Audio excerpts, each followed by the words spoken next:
প্রেম বলে মুই তো ছিলাম, এখনো আছি। কে বলে আমি নেই? মার সালাদের যারা শুধু প্রেম নেই প্রেম নেই করে।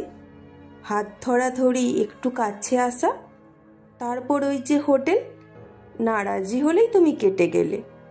লাইনে তো আছে আরও। প্রেম ছিল, আজও আছে। ফোনে চ্যাট, ছবি চালাচালি, উত্তেজক কথাবার্তা, তারপর দেখা করা হোটেলের বিছানায়। আবার কখনো বা চলো অজুহাত করে যাই মোরা কোনো সি বিচে, তারপর ফিরে এসে মাস না ঘুরতে ঘুরতেই কি বললি তুই? আমি তোকে প্রেগনেন্ট করেছি। তুই শালি কতজনের সঙ্গে রাত কাটিয়েছিস দেখ।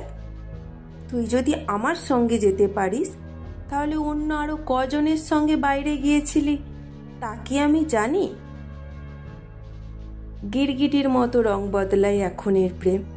সত্যিই কি তার প্রেম ছিল, নাকি লালসা, নাকি মোহ, নাকি শরীরের ক্ষুধা, নাকি ভোগের বাসনা? কেউ জানি না আমরা। স্মার্টফোনে সেক্সি ভিডিও দেখে দেখে সমাজেরই মাথায় গন্ডগোল দেখা দিয়েছে। মানসিক রোগে ভুগছে ছোট থেকে বুড়ো, কিশোর থেকে কিশোরী, যুবক যুবতী সকলেই। কোন অমাবস্যার অন্ধকারে সমাজ ডুবে যাচ্ছে? এই সমাজের মূল্যবোধটাই শেষের পথে। কেঁদে ফিরছে সে কিছু শিক্ষিতের আনাচে কানাচে।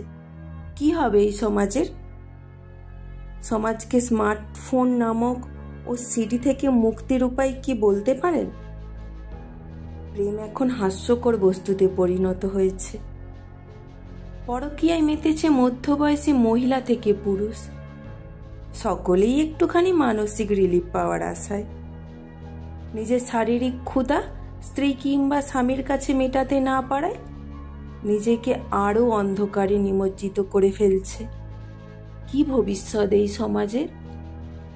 কি ভবিষ্যৎ এই শরীর সর্বস্ব প্রেমের?